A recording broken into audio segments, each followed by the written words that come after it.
Wow. Still recovering over here. Yeah.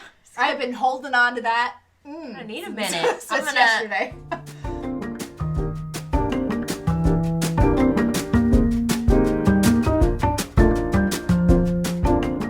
Hi, welcome back. We're the Book Mavens. I'm Rachel. This is Amanda. We will be discussing book 1 of the Liveship Traders, Ship of Magic, which is book 4 in the realm of the Elderlings series. Here we have our cover, and here we go. The Liveship Trader Trilogy takes place much farther south of the Six Duchies. It is in Bingtown, which is a harbor.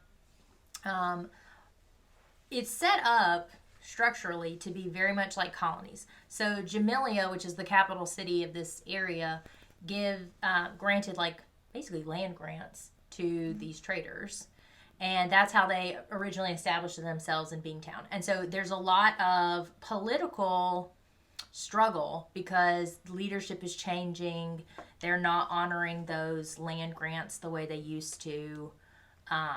So there's a lot of political elements that I find very interesting that I'm sure are going to come up later in books 2 and 3. But Bingtown is supposed to be much more evolved than some of the outer duchies, the ones on the coast, because... Oh, they called the Six Duchies barbarians. They did. They called them barbarians. They're like, they don't even have glass in their windows. That's something Althea says, and I was like, oh, okay, tell me how you really feel. Yeah, so that's where you are. You're much farther south, so they're aware of the duchies, and I think it's so funny. I marked several places where they mentioned the dragons. They're like, well, there's dragons in the Six Duchies, and everybody's like, yeah. And they're like, no, I saw them one time. They were they said it just like we talked about in the end of the last book, how it was just so not what she focused on. She was just like, yeah, and then the dragons went and cleaned everything up, and boom, boom, boom. And that was it. Yeah. And then we're out. And we're just like, wait. We went through 3 books, and all we got was, and the dragons flew around and drove them back. Yep. Okay. So this book is not a first-person perspective like we got with the Farseer trilogy. So that was quite different. Having multiple perspectives, having a lot of things going on with multiple characters, chapter by chapter, has been a different read. And I have to say that Robin Hobb nails this way of writing the same as she did with first perspective. And I am here for all of these characters. I'm here for all of the different storylines. It's exciting. It grabbed me from the get-go. Whereas I think with the Farseer trilogy, at least with the first one, you really had to kind of wind yourself into the story to, I think, get sucked in. And this, I think, from the beginning, just grabbed me. And I love me a pirate story because that's just so much fun. And we also have in this book a strong central female character, which I love. With the Farseer trilogy, we got that male perspective, which is great. But I really love, as a woman, to see that strong female representation. And you definitely get it in this book. And not just with Althea, but you also get it in a ship, Vivacia. Yeah, I was in this from the back cover. I enjoyed every page, and I kept reading. I read this one so fast comparatively. Like, I read it, I just kept wanting to go back to it. Oh, absolutely. I had a hard time putting it down, and which can be difficult teaching. Yeah. Okay, so the live ships work kind of like what we saw with the dragons, that they require a sacrifice. They require this kind of energy from people's lives to fill them up, and so they call it a quickening. So what we see is that 3 generations, at least one member of each generation, has to kind of die on the ship. So the ship's hull and its masthead is all made out of wizard wood, which has some kind of sentient magic property awareness to it. And so once 3 generations have spilled their blood and kind of died on the ships, then they quicken officially and develop the sentience, and they awaken. And so it's really interesting to see how they describe, like, Vivacia quickening is that she's painted and everything, and then that all just kind of flakes away, and then it's her. And her eyes open, and she can talk. And so what's really important for these live ships, for these trader families, is for there to be a bond between the family and the ship. So there's a bond that's being built this whole time before the quickening happens. They have all of the memories kind of associated with that family living on the ship and using the ships, but they're required to have a family member, a blood family member on the ship. Mm-hmm.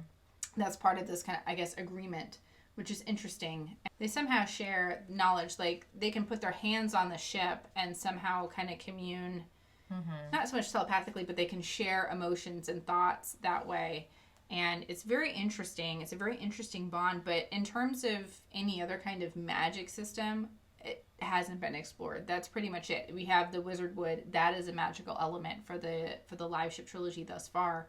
And I'm sure that when we get into the Rainwild connection with these people who had originally started this charter, that they went and lived in this area where there are a lot of magical things there's a lot of magical items that they sell and they're worth a lot of money, and that was kind of how the traders got established, is by selling Rainwild products throughout Bingtown and Jamalia and other islands in this area. That's how they made their money. Let's talk villains for a second. I didn't think it was possible for me to detest a character more than I detested Regal in the last series, but Robin Hobbs, you have done it again, because Kyle, that kind of paternal, arrogant mansplaining, I cannot take it. I wish y'all could see the face this cat is giving me right now. I mean, even from the get-go, I think within the first 50 pages of the book, and you get introduced to Kyle, you're like, you're the worst. He is a sexist. Misogynist. We don't like him. And then we get introduced to his son, Wintrow, who's this lovely young boy. He's, I think, 14. He's a philosopher. And, well, he's studying to be a priest, and he feels this is his calling. He's good at it. He's embraced it with Sa, which is their deity in this world.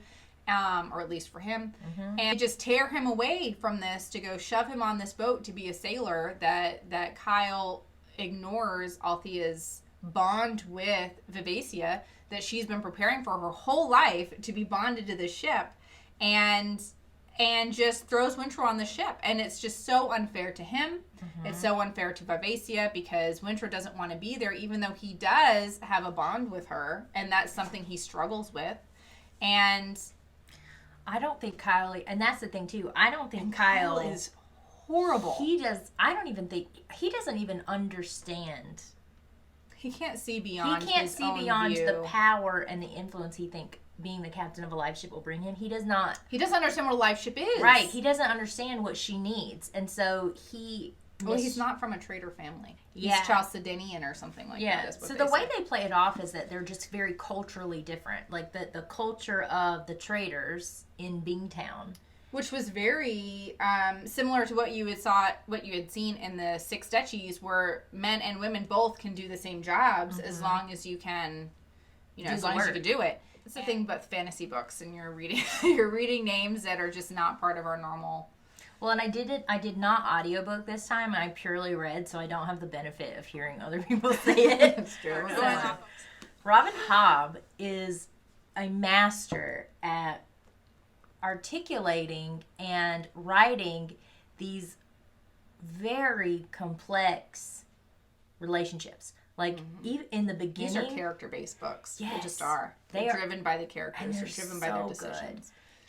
The scenes, even as you're reading it, you know that it's going to go badly. When, basically, when Veronica and... Ephron. Yeah, and they basically betray Althea, and they give the boat to Kefria, who then gives it to Kyle, blah, blah, blah. The worst. But, like, the family fallout from that, the fights... and the things that they say are just, you know that they're coming, and yet you are so drawn into it. It feels so real. It feels so realistic. Robin Hobb really knows human behavior and human emotion. And she really does. She writes it so well. You're like right in there with them. I think Kefria is... She's one that's going to show a lot of growth. Yeah, she, even from the beginning of the book to the end, she does show a lot of the growth. She realizes that she fell in love with a fantasy, and she But she still struggles with it, though. She does, and she doesn't want to run these businesses, these family businesses. She really doesn't. She doesn't enjoy it. She feels like this prematurely aged her mother. She would really like, I mean, she talks about that, just tend my would garden. It be easier to just give everything over to Kyle and just, tend my garden and do these things? But that's not real. She has this daughter who's completely out of control, Malta. I want to talk about her. Ooh, she's a piece of work. I am trying so hard to remember that Malta is a child. That she is. She's 13, but she's conniving. She's really she's Kyle's daughter. She's Kyle's daughter. Manipulative. He acts like Malta is a pet to be indulged and pampered. Because that's what he wants women to be. Right. He doesn't want women to have any power, so that's how you control. But his son, who's not much older, he's maybe 2 years older, because he's about 14. Yep. When he gets on the ship. With Winthrow, he is vicious, because Winthrow... There's no H. I don't know where I got it. I don't know, guys. So my brain. Winthrow won't play the game. Winthrow has strength of character, which his father doesn't see it as strength of character. His father sees it as just being weak. He sees it as weakness because he won't do what Kyle wants. He doesn't recognize the strength of character that his son has because he doesn't value him. Well, he really doesn't want him to be strong. He wants to make him into a carbon copy of himself. And to be strong, to have strong character, means that you don't just do what everybody tells you to do. He's not obedient that way. He's not going to do things that go against his own principles. Yeah, I want you to be manly like me, but do everything I tell you exactly the way I tell you to. And I'm like... It defeats the whole purpose in becoming a man.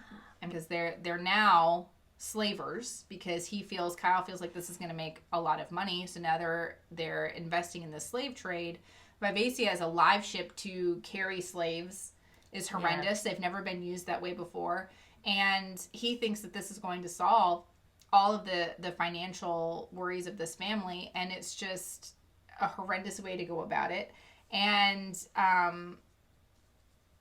Winthrow is disgusted by the fact that his father's going to participate in the slave trade, and it just becomes a huge issue. So anyway, so you have Kyle, who is there bidding on slaves at an auction, and Torque finally points out his son. I think he actually has to yell for him in the crowd, because Winthrow's hoping, of course, that his father will get him out of this situation. And so they do, but he has been tattooed not only with the slave mark, but then his father, in his anger, has the tattoo of the ship of Vivacia, the figurehead, tattooed on his face as well. So now Kyle's going to have to go home. And he recognizes that. He has no impulse control. His mother, Kefria, will never forgive him. He will never have a moment's peace about it. And he feels like it's all his son's fault. And I'm like, Sir. Because the Rainwild, there's different families, and some are more affluent than others. And so they're the ones who supply the wizard wood in terms of making these ships. And this is a huge financial arrangement between these two families. So then you have the live ship traders that they have to pay back this debt to the Rainwild traders. And very intricate relationships and kind very of rituals. Formal, almost diplomatic in nature. Twice a year that these families have to meet, and gold must be paid for the live ship debt. Yeah, gold or blood. That's right. There is an interesting, because the live ship traders seem most interested in children, like procreation. Something is different about something. It talks about there's physical changes that happen to them there. They talk about like warts and growth. Yeah. And scales. Yeah. So there is something impacts them physically. And so, but it also means that they have, like they talk about, there's this one woman who has 3 children who lived. And they talk about how incredibly rare that is. To even have more than one is rare, but also for them to have lived is Johnny unique. Johnny has Johnny like 5. Right. She's like, and she's the most affluent because of the discovery of the fire jewels, which definitely lights Malta up. She's very excited because Malta's very extremely superficial. Yeah, she's superficial and materialistic. And again, I'm trying to remember that she's a child. Okay, also in the projection realm, I feel like something will happen to Kyle here pretty quick, and then Malta will now become the new person that I can't stand. I don't think so, because Malta's still a child. I think she's going to get sent to the Rainwalls. Now, see, Malta has set herself up because at a trading event where they were going this kind of secret meeting with, I don't know how secret it was, but with the traders of Bingtown meeting with Rainwild representatives, talking about the influx of the new traders coming in and upsetting this economic balance they have in Bingtown. That's going to that's definitely going to be something I think we're going to explore in the next 2 books. But Malta escapes because she's totally bored because they're talking about things that actually matter, and she doesn't like to talk about those things. So she's wandering around outside and meets this kind of hooded figure who she thinks is just like a coachman. But because no, she's so... Yeah. And he has a flame jewel, and she thinks that she's so clever and he is not being sneaky. He's not trying to like pretend he's the carriage person or whatever. This is all Malta's... her perception, obliviousness. And anyway, it ends up being Johnny's youngest Kupris, who is once again the most affluent family of the Ranwild traders.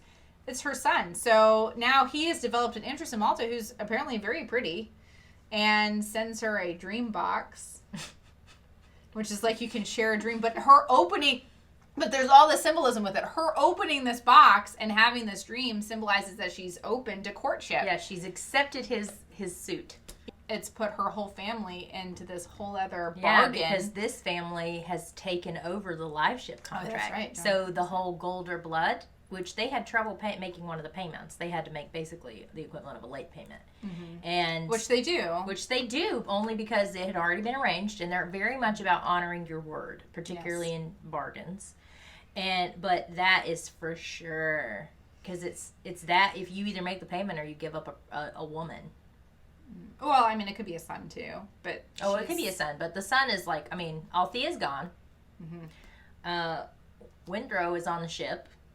Yep. Which leaves Malta because Kefri is already married. Yep. They've established where he can come and visit her, totally supervised to set up this courtship, which I am there for that. I mean, I think Malta's a horrible person, but I think that she's going to get some hard slaps by life, and I think that's going to, I think she could grow. I do want to see her grow, because right now she's horrible. She's horrible. Okay. And and Althea, I haven't really talked about her. She's gone off now to prove herself that she can captain. She doesn't actually feel that she's ready to captain a ship. And so she's very mature. This is what I like about Althea. Althea wants to be the person who's worthy of Vivacia. Yes. Which is so different than the way that Vivacia is currently being treated, which is why I believe in my projection that Vivacia will end up back with Althea at some point, because I think Althea respects and understands what the Liveship is. I don't think that Althea will end up captaining Vivacia. I think Vivacia is going to have a different outcome. I think that there's a lot tied as well with these serpents and this idea of previous lives, some kind of shared ancestry. The Liveships, these serpents. How? Like, it's not like the ship she can't sail herself. Like, I don't know. Something's going to happen with Vivacia that I think is going to be different. I just don't think Althea is going to end up on there. And the reason why I say that is because both Althea and Brashen have this connection with this other Liveship. This Liveship that's called the Mad Ship. His name's Paragon. He's been blinded. Somebody took a hatchet to his face. Yes. He's the Mad Ship. He is. He's on there. And I think that they both have a relationship with him. Now, of course, their families aren't related to him. That's why I think this whole family bond thing, something about that's going to break. And that's why I think, like with Vivacia, there's going to be a different outcome, that it's not necessarily going to be these family bonds. I think there's going to be more of independence where they get to choose more about their futures. That's what I think. Okay. Well, there's still going to be ships. Let's talk about Amber. Now, Amber is set up to be this wood carver of extreme talent within Bingtown. She's an outsider coming in. Very odd. She has also started to form a relationship with Paragon. She has visited Paragon and is staying inside his hull and trying to build a relationship with him. I think she's very interested in terms of carving and trying to fix him because Paragon was attacked with an axe, and so he's blind. And trying to save him in a way because he is labeled the Mad Ship, that he's lost 3 crews where he's rolled, and many of his owners, many of the family that own him have been killed. And so he's just been left chained, listed on his side on this deserted beach. Yeah, he's on the shore. He's not even in the water. And yeah, it sounds like a terrible existence. He wants to die, but there's other traders who are looking into trying to buy him to either break him down and sell his wizard wood for other purposes, and not really to sail him. I don't know if it's just more of a liability issue.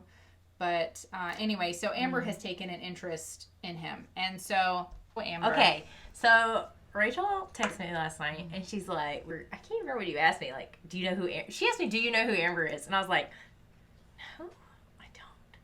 I didn't let her tell me.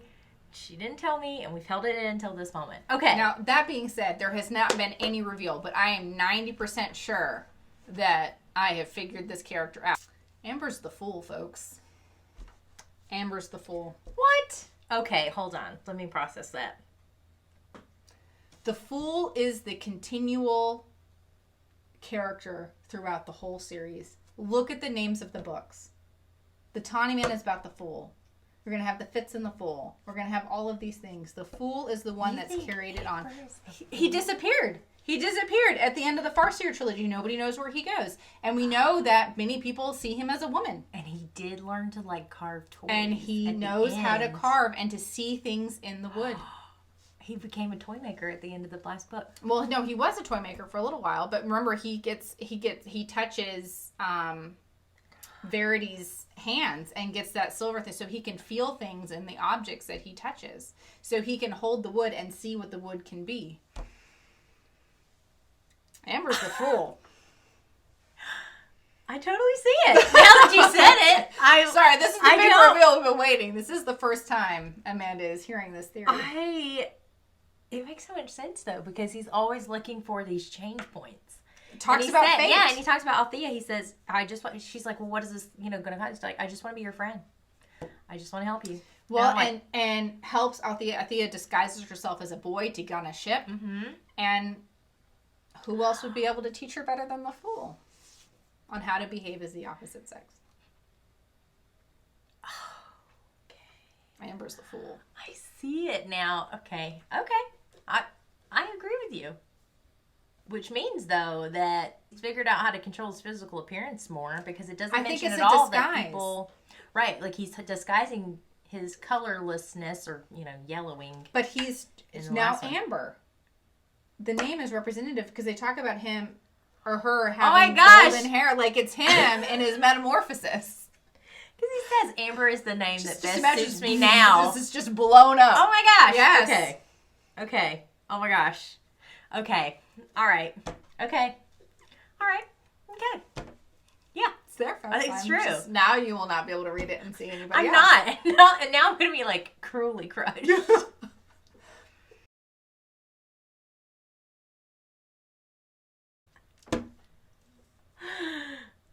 To do now. Okay.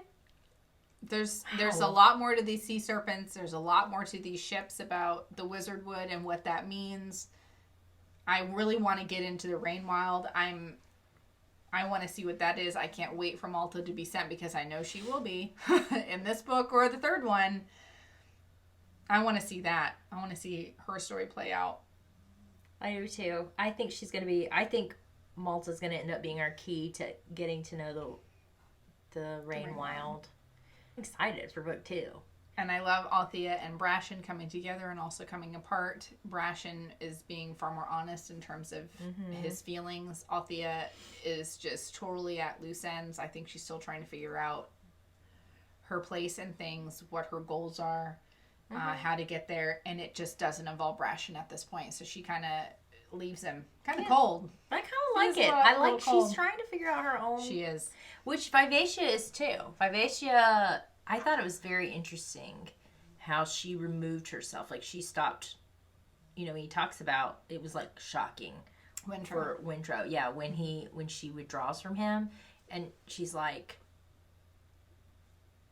I don't know. I think that's going to be a very interesting dynamic that she's going to have to figure out what she wants on her own.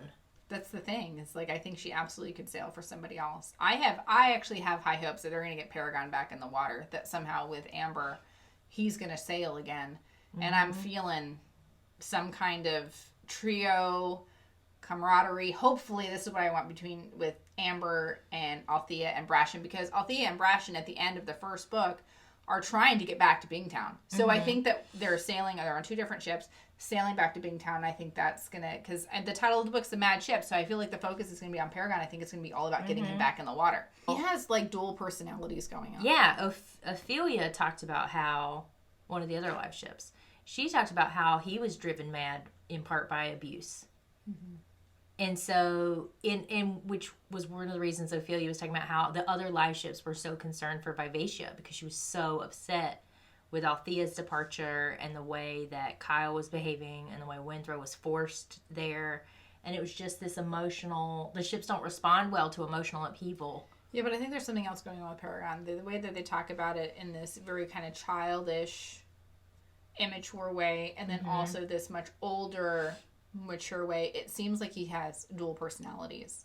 And when one is happening, the other one's not remembering. And I think it goes beyond this idea that his logbooks have been lost, and that's where they think like their memories are kept. But that's not necessarily true, because Vivacia can remember things from before being sentient. I think he's just saying it. I don't know. That's what I'm saying. I'm feeling like there's a duality to Paragon that I think is really interesting. I feel like there's a lot of puzzling out to do. Yeah, he's a mystery that I am ready for. I like it. I mean, because he's so sweet with Amber. Amber makes him this necklace, the wooden beads, and so he could feel them, because he can't see. Amber is invested into giving him his eyesight back. So I would love to see that. I would love to see him repaired, and healed. In a way, I guess. I would like to see that. I think Paragon is very, very interesting. So rating this book, nothing sugary about this book. There are no little sweet moments like we got with the Farseer trilogy between Molly and Fitz. We don't have that in this book. This is grittier, very complex, a lot of growth. So I'm trying to describe it with food. It'd be something that definitely your palate expands upon reading. Just it gets more and more expansive. This for me is the good ramen bowl. Okay, ramen is one of my absolute favorite foods. When it's done well, it's very complex. The broth is deep and rich, and there are layers to it, and then you get into the different toppings that you can add. And I look when I'm going to go eat ramen, I look forward to it like from the minute I decide when I'm going until I walk in there. I'm excited, and I'm excited while it's happening. I'm excited when they serve it, and then you add all your layers, all the things you like. But it's not. I would say ramen is not really sweet. This is a very savory book. Yeah, it's very savory. And you get really sad when you're scraping the bottom of that bowl and it's all gone. And it's all gone. This doesn't have a real conclusion. It doesn't. It does not have a real conclusion. It's a continuation. There's nothing that's been resolved at the end of this book for any of the characters. It's like, wide open. It's coming. You could definitely never end just on this. This is not a complete read. You'd have to continue. So if you've read the Liveship Traders trilogy before and you've read Ship of Magic, let us know what you thought in the comments below. Do you agree? How would you rate this on our food scale? Is there a character that you love that we missed, or a plot point that you really wish we talked about? Let us know in the comments. We'd love to talk to you about it there. And if you're enjoying this Summer of Hob challenge with us, consider subscribing and liking this video. Next week, we're going to talk about the Mad Ship in Book 2 of the Liveship trilogy. See you then. Bye. Bye.